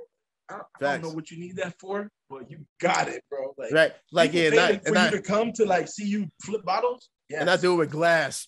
Like, I gotta see this. I gotta see this. What? I gotta see. Do what? Yo, let me see it right now. How much? $10 here. It's feel like I go do it. Like nigga said. That was worth the $10. Like I couldn't believe he did that shit. Right. I couldn't believe he did that. And then he hit you with the spin too. Spinning. You be like, yo, did he just spin it? Like, that wasn't part of the plan. You were supposed to get flip it. He was like, yeah. Right. And then he pick it up, sip it, and then put it back down and leave. Right. Like, yo, you should look like it's doing the bait. It lands on the top of the cork like a Beyblade. Yo, the Beyblade. Fucking Beyblade, bro. This dude's killing it. Beyblade. Oh, so nigga said, let it. Homie, you said, let it rip. He's like, what the fuck? Like, yeah, watch this. Yo, they need to do a skit with the original Beyblade, bro. Just niggas had the string, the yarn. No, bro. What they have? It's like a wooden. It's like made out of wood. You gotta wrap it around. Man. Oh man, no ripcord, bro. You gotta wrap it around by hand. You talking? I got you. Hold up. Yeah. Hold up. Yo, don't let them niggas have the bowl either, nigga. The bowl, the stadium, whatever you want to call it, nigga. That shit was wild. My grandmama made this bowl for me. Sheesh. My grandmama made this bowl. I won't lose. Yo. Dumb funny. Actually, you know what? I got Ow. Excuse me. Well, I actually got one of my characters ended up being made into like a little felt character. Yo, the chick who did it, like she saw 2 sketches I did. She banged out the whole thing. I'm just like, bro. You ever thought about doing like you just said, like the cartoon characters? Because I know like I was fucking around with Adobe Animations the other day, and I was making this character dance to Welcome to, like I'm singing, baby, welcome to the party. I'm with the Mollies, and bro, and I had my nigga dancing, the leg and everything. I was like, bro, it was the funniest shit. And then, you know, the thing about it is like, if you got your camera on you, I did do animation for a little bit, bro. That shit is hilarious. You got the camera on you, it does your eye movements and your mouth, nigga. And I'm just like, I'm dying. Cause like then you could have your character walk back and walk forth, and I'm like having this nigga dance. I'm just like, yo, this is yeah. I'm sitting there. I wish I would have recorded it. Send it to me. Dude, I wish I would have recorded because I'm doing it. I'm sitting here giggling in my room at like 12 o'clock at night. Baby, welcome to the party. Like if anybody ever see me doing that shit, yo, I'm with the Margie Zine and Lean. That's hilarious. That's what I'm moving into. And I'm sitting here like a dummy. This giggling, bro. Just having like fun, bro. By yourself, bro, it's just me doing the lyrics. It's not like I'm listening to the song. It's just me just. Bitch, I'm yo, that's a give me lit. Yo, please do it again. Like, do it again. Right after this, do it again. Send it to me, bro. I'm gonna put you on, bro. Baby, let's get to the party. Yo, bro, I was having so much fun with that shit. I'm just like, yo, this is out of this world. Out of this world. You know I was what's like, funny? man. I definitely did animation for a little bit. Yo, it was when my sister had her what's it called? The 3D, what is it? The DSi? Nintendo DSi. There's like a little, what's it called? Flip book or flip note? Where people used to do like mad different, like crazy, like artistic stuff on there. Bro, I made this cat on a skateboard, like move back and forth, and then he flip, fall, and then explode. And then I did so many more, bro. I did one where like, I think a guy, he shot a spitball or something that hit somebody in the head floor. I don't even remember it. But if I could find those, but I'm tricking myself. But yo, I used to spend hours doing that. Because doing the little animations, you have to go make like, they call them keyframes. I didn't even know I was keyframing when I was doing it. It's like you got your first scene, and then you copy it, and then you make them move a little bit, and then you have the next keyframe to get to that position. You have to do it again. Yo, I did about 10, 12 of them drinks. Like, just like doing quick little doodles. Isn't that shit? That shit is hilarious, bro. That shit is hilarious. Yo, it's so sick because it's like, what I was doing was trash. I ain't even gonna hold it. It was trash. But people was doing whole Dragon Ball Z fight scenes with that. And it's like, bro, you actually drew out each one of those frames of like somebody charging up, like doing like everything with color, bro. Sometimes. That makes me respect the stick figures. Bro. And I'm just like, animation fighters. Bro, I was like, yo, that's wild because like you didn't know how long it actually took them dudes to do that shit. You know what I mean? I'm just like, and imagine having to make a character to do it. You know what I mean? Right, because you have to. It's easier now, but the work still has to be done. So it's like you're literally making nothing from something. It's not. It's not like it. Like you can think it and it happened. You have to like work. Like it's almost like sculpting. Like sculpting. Like you're not gonna think it, and a piece of marble is gonna shatter and then turn into what you were thinking. Like if that happened, then everybody would be artists. But like the work that you have to put into it, you have to really want to do it. Man. I've learned that even just with anything I've done over the last 2 or 3 years, I've learned like if I really want to do, I gotta dig my heels in. And that shit was a great experience, even just seeing that, and I only messed with it for about like 10 or 15 minutes, and I'm dying over here with it. So it's like it was an awesome experience. So that I mean, let's continue this podcast real quick. We got like 2 minutes before we actually take a break, and then I mean, we can kind of like finish it up there. But I mean, I'll ask you this question real quick. We got 2 minutes, like I said. So like, you got any like upcoming events or like? I'll put it like this: what are some of the more difficult people that you've like dealt with, and then like what are your people that you're like ideal clients? I'm pretty sure we touched on this a little earlier today, maybe. Yeah. So like, my ideal client is somebody who they pay you beforehand and then don't ask you nothing else besides like just get it done. Like that's like just the perfect transaction ever, because it's like they trust that I'm going to do the work for them. So like they're putting literally their trust in my hand, you know, whatever I say, like, all right, go do it. And it's like, what? All right, like that's just the easiest transaction. Like, all right, get it done. And it's like, all right. And then when I do it, and then we go, you know, make the transaction, whatever, like giving it to them or delivering it to them. They're like, yo, I love this. Blah, blah, blah. Fucking fire. Like, I'm so glad you did it. And it's like, that was easy. The hard ones, I literally just had a Go ahead, my bad. She just didn't get what I was telling her. And I was explaining to her what I would need to do to like get what she needed done. And she just didn't understand it. And I kept like saying, like, yo, like this needs to happen, this needs to happen. She just couldn't understand it for whatever reason. And I ended up telling her, I was like, all right, so you don't have to use me as a service, okay? Because I've explained this to you over the phone and in person. And in email, right? And you keep asking me, like, well, what are you going to do? And I'm like, I'm explaining to you what I'm going to do. I've been doing this for a very long time. Right? She couldn't wrap her head around how I was going to do it because she wanted to physically see me work on something. Like, and I'm like, no, that's not how it works. You don't just take my time from me and then pay me after while you watch it. Yeah. Like, there's some trust that has to come. That's bro, you know what that shit reminds me of those single moms taking their son to the barbershop and then like they're watching the barber. Bruh. Oh, you said kill me, bro. Like, shut up and you let him do his job. Why'd you even come to him?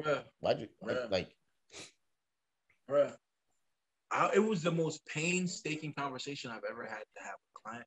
Yeah. Me saying like over and over again, like, this is how I would do it. If you want to go this route, this is a cheaper route, but I'm recommending this route because this will look better. It'll last longer. It'll be easier to produce. Like, I'm giving you the benefits. I'm literally giving you the whole rotoscope. I don't even know if I use that word right. Of what the process and what's going to happen. Like, I'm letting you know. And she still couldn't understand. And I'm she's like, she's just, right. yeah. How about this? You don't have to use my services. Facts. I personally, after talking to you and driving down here to meet you, you know what I'm saying? Like, I wasted my time and gas because you after emailing you and talking to you on the phone, you took up time that I could have had. I could have paid, you know, like. So I'll do this for you. I will explain to you what you need to do. Pull out a pen and paper. I'm going to tell you exactly what you need to do if you want to do this without me. You know, I didn't just throw her to the wind and say, all right, whatever. You know, F you, you know, get out of my face. I didn't do that. I was like, all right, so this is what you need to do. You need to get this, and this done.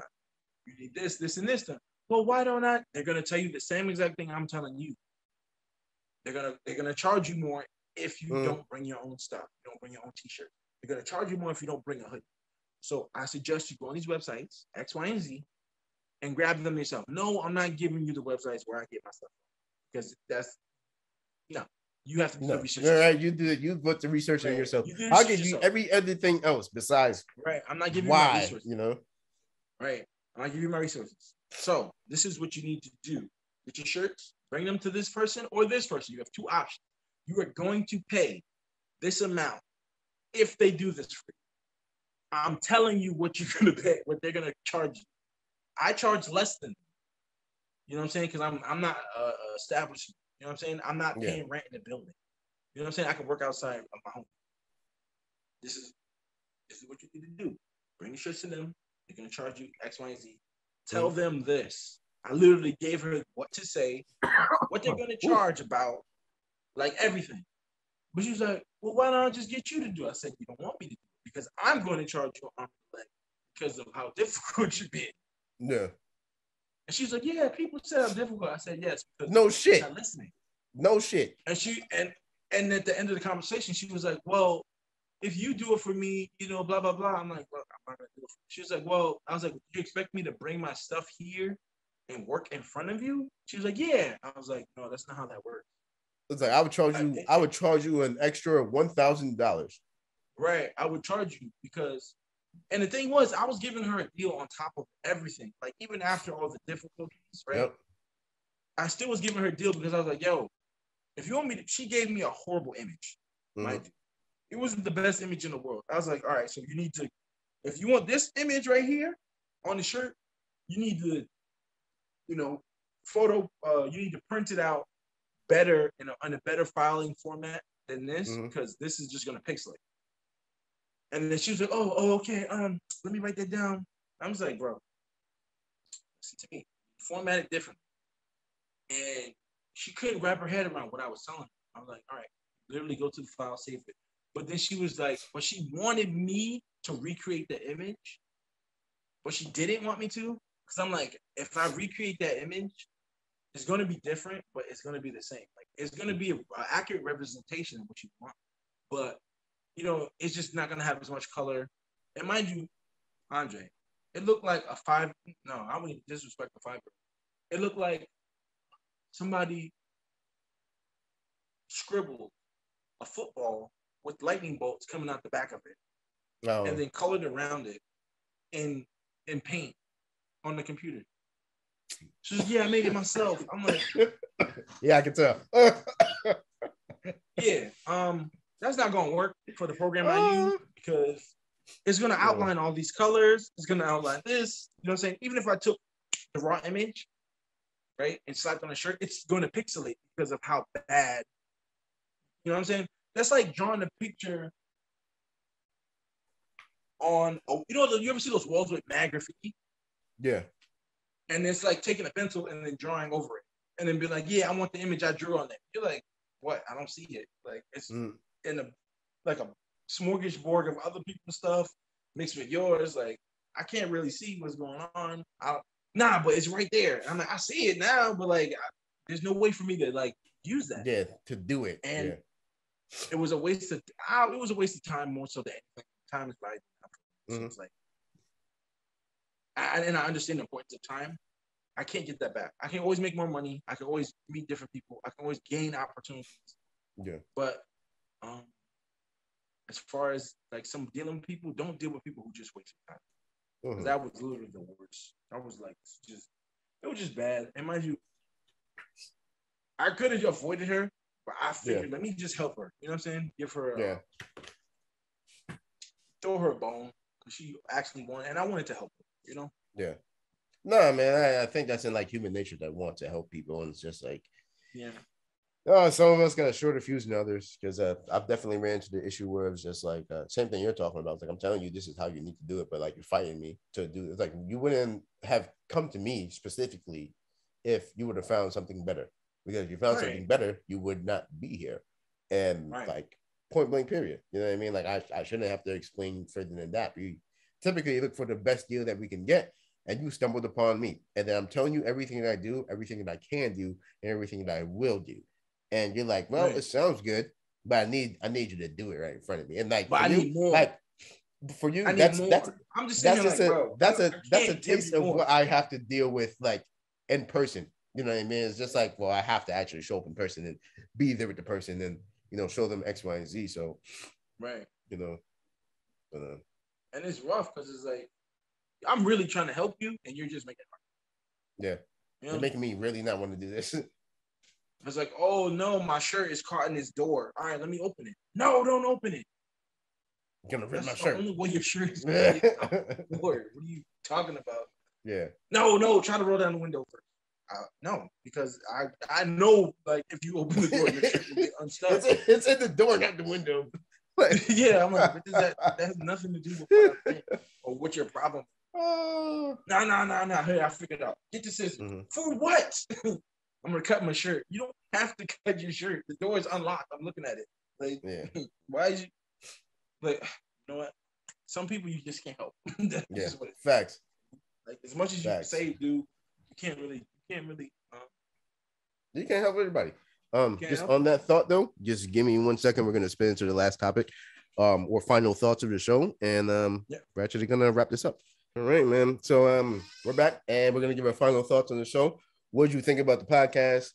Is there anything else you want to talk about? Any like last notes that you want to like give to the people? And I'm also gonna ask you to give your Instagram and your socials and everything like that at the end. All right. So if there's anything you want to talk about, you know, final thoughts. Let's have them. All right, so I got an auction coming up. We actually, I think it's live now. An auction for the Boys and Girls Club. I'll send you the links and stuff.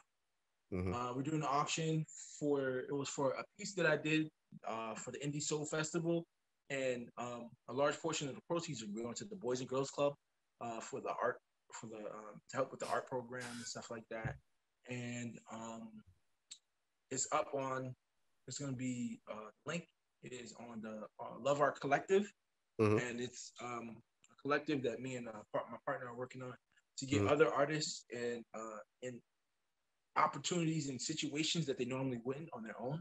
So it's almost like, you know, this business needs particular art. You know, we like this artist, we're going to work with them. So we're trying to marry business and art and get people to collaborate with local businesses and companies, you know, as far as like creating that culture of art and those spaces. Because for me, and what we're trying to do is we're trying to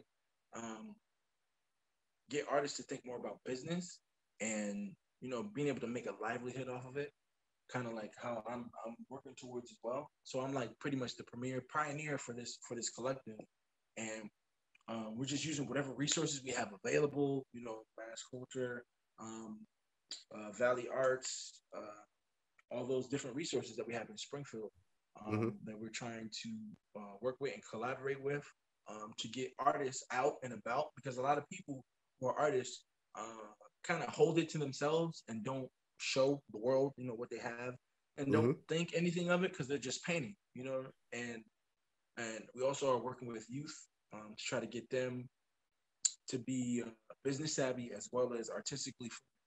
So we have that going.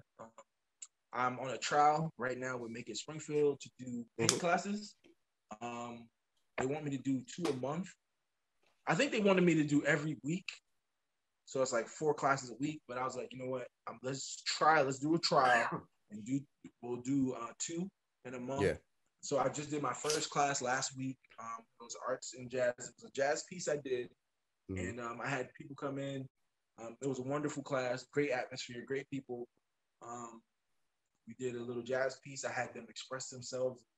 They saw in the piece, and everybody had a great time. And I'm not just saying that to say that. Like, everybody who came, you know, I genuinely appreciated them coming.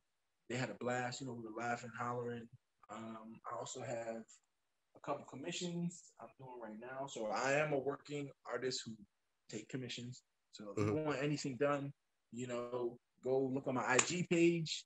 I have everything there, I believe.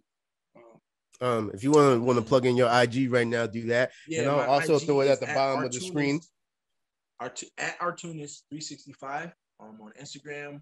I don't have a Facebook, but the Love Art Collective does have a Facebook. You can just type that in, and then we have the website. So if you want to see more of my work, there's a gallery on the Love Art Collective that has a lot of my work that I've done during the string of festivals that I did. Also, this is just a potential. I'm just throwing this out here. I want to say that I'm potentially going to have some art installments and coming up. Hopefully they go through. I just have to talk with the lady who runs the art culture. She's on the art cultural council in Springfield. Hopefully that works out for me. Because it's just a matter of me, just getting out there. You know what I'm saying? Like, unlike before, like how I was telling you, like I never really put my art out until now, and it's interesting to see people interact with it. So like me being able to, put up art in different. I got some art in the Holyoke Mall, at Endangered Hobby. Shout out to them for allowing me the opportunity. I've sold a couple pieces there actually, so that's funny as well. Like I've sold, I don't know, probably like 6-7 pieces, probably 8 pieces from there. And then I have a big Rick and Morty that I did that's up there that I have just installed for now. I mean, I'm working on some more stuff for State Line Gaming. So I got stuff moving, which is good. And then hopefully I can get approved to work on this children's book for the sheriff's department. I'm waiting for to hear back from them. So it's just a matter of opportunities are everywhere, especially for artists. So like even like just me being able to like, I'm so grateful, my God-given talent, and I can monetize it and use it. You know what I'm saying? And to feed myself, support myself, and it's been a journey, and it's like I'm just starting. Yeah, buddy. I remember I told somebody I just sold a piece, and I got commissioned for another piece, selling another piece. He was like, "Yeah, you the new up and coming artist." Blah blah blah. I was like, "Who told you that?" He was like, "You." I was like, "Oh shit." I was gassing myself. I forgot. And I'm just trying to keep that same energy of like, like this is what it's going to be, despite like I have other people saying stuff I kind of believe, you know what I'm saying? Like I was like, all right, now I really have to put my foot to the pedal and be like, awesome. This is what it is, So last thing, so if you have, let's say, like 2-3 pieces of advice for anybody who's up and coming who wants to get into the world of art and creativity, like what would be those 2-3 pieces of advice you would give them? First, make sure you build your confidence to put your stuff out and let people see it, despite how you think people are going to take it.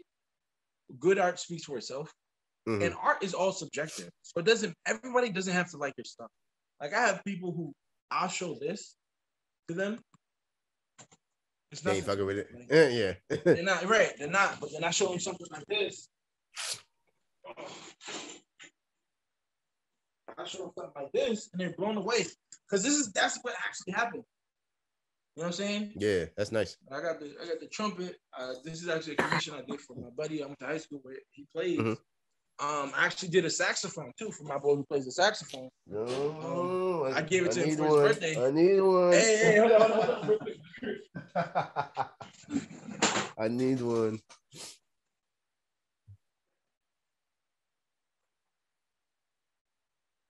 Boom, boom, boom, boom. I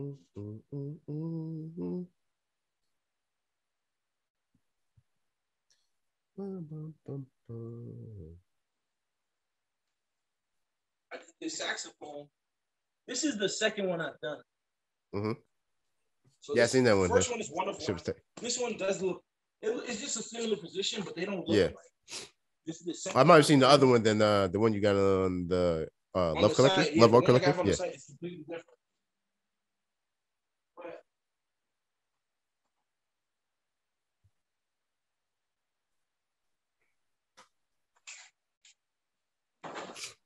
But yeah, so like if you feel discouraged and you feel like people don't like your stuff, somebody will. It's like somebody will. It doesn't matter. Like my friend, he put out some trash stuff. I think it's trash. And I don't want to down him, but like I feel like he didn't put any effort into it. I feel like he didn't put no effort into it. Oh, like, funny as shit. Like just threw some, like he just threw it. It looked thrown together, and I'm like, bro, I don't know. People bought it. I was just like, because it ended up meaning something. It's like, man, fuck do I know about like, art? You know what? That's when it hit me. I was like, yeah, art is completely subjective. It is completely subjective because there's people who are buying this stuff and they're like, oh yeah, I really love this, blah blah blah. Like I really like this, and I was just like, bro. And then somebody commissioned me to do the same piece, a piece that he did, right? That it looked like he just threw it together. They commissioned me to do that piece. I was like, bro, I can't do that, man. I was like, bro, I didn't make this. Like, yeah. But go back to the nigga who made it. All, yo, just shoot your shot. You know, shoot your shot. Make sure you stay consistent because even though it's very hard to stay consistent, especially because you have to keep coming up with ideas and you have to put yourself in the realm of being able to work, not being inspired or not being motivated. Like you still have to be able to work. You gotta be determined. I chalk that up to determination. I always say determination and motivation are two different things. It's so hard to like produce ideas all the time because you do become mentally drained because it does take like, bro, this stuff is mad like like I literally drew on every side of this canvas and I have a bunch more to do. Like even like look, like this whole side, the side of this, bro. This is just the side of it. It's just like, bro, there's so much that goes into it. Yeah. You know, and it's hard to maintain that creativity sometimes. But like if you know how you work, like I know how I work. When I do stuff that's mentally straining to constantly come up with ideas, I have to take a break and I have to do something that's fun for me.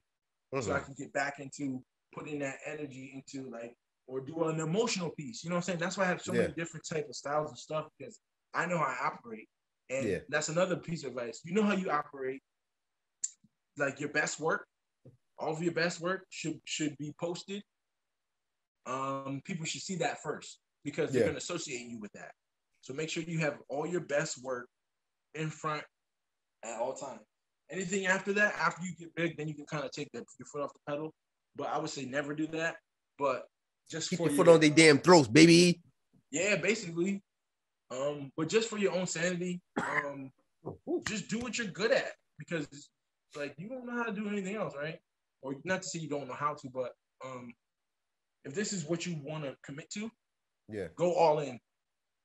You know what I'm saying? Because I wasted a lot of time not going all in on things that I was good at, and I'm almost 30, and it's like, bro, I wasted a lot of time and energy. Bro, we in the same boat, bro. Like, yo, the confidence level, energy playing around, not taking the time to do the stuff I like.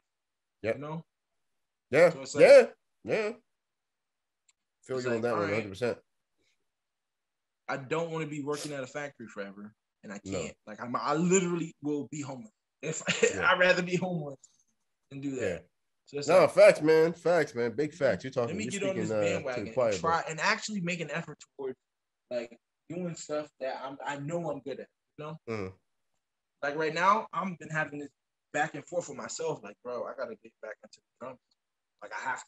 Like, I've been playing the drums for so long, and I stopped because of COVID and stuff like that. And I have to get back into it. Like, I was watching somebody do a set last weekend. Because I was at the East Hampton. I think it was like a fundraiser they were doing for the building, and they need like $4 million to finish the project. You know, to build a new facility for like an art space for people to come and work and showcase their art. And they had a musical guest come, and they played music for people in the city, just to get them there to see what's going on. And I saw the dude playing the drums. I was like, bro. Yeah, you feel that shit, bro. I was hurting, bro. I was like, bro, I gotta play. I was itching. Like, come on, man. You play the drums. I want to go. Like, if I could join a band right now, I probably would. Yeah. Like, it could be little kids. I wouldn't care. Like, I want to play with somebody. Shredding. Yeah, I mean, they're shredding, boy. So it's like, yo, just stick with what you're good at and just, live life, bro. Because, like, I like to think about it like this. Like, there's a bunch of artists in the world. There's a bunch of businesses in the world that do the same thing. How many different type of breads are in the bread aisle? Like, how many different brands? They all sell bread, bro. Well, guess what? It doesn't matter. Like, people will choose and pick what they like. So it's like, just shoot your shot. And that's all I'm gonna say in closing. All right, man. Yeah. So you guys heard it. You heard it from the horse's mouth, yo. The 3 things that you should probably do. You know what I mean? A piece of advice for you all to help you keep going. And even if you want to start your artistic and your creativity journey or creative journey, man, listen to him, man. And I'm gonna have more guests like this on the podcast, where whether it's different kind of entrepreneurs or different personal trainers from all over the nation. You know what I mean? I guess. Yeah, man. And I'm hoping to have him on the show again. He's one of my best friends in life till this date. So it's just like, it's always nice having him on. So any closing words you got? Let's go for it, and then we're just gonna close this bad boy out. Everybody stay tuned. Make sure you watch this man, Andre Webley, one of the greatest personal trainers and culinary dietitians. And stay tuned for me, Artunis, because guess what? I'm going straight to the top. Ain't nobody gonna stop me. And if you stick to your guns and you're dedicated, you will be up there with me. So those are my closing remarks. All right, baby man. We'll catch all y'all later. It was nice having you on. Thank you all for you all who tuned in. Yeah, gunshots, baby. Let's get it. But then we'll catch you all later. Yo, thank you all. All right. Nobody's told you this within the last 24 hours, 48 hours, hell, within the last week or last month. I'm gonna tell you right now. Love you. Be safe, great, and amazing. And we are out. That's the end of the podcast. Thank you all for stopping by and listening. Please leave me a like or a dislike. And if you do like the content that I'm actually putting out, please hit the subscribe button and make sure you turn on the notification bell so you can stay up to date with the latest content that I'm bringing to you all. If nobody's told you this within the last week, 48 hours, or day, I'm going to let you know right now. I love you. Be safe, great, and amazing. I'll catch you all later. Peace.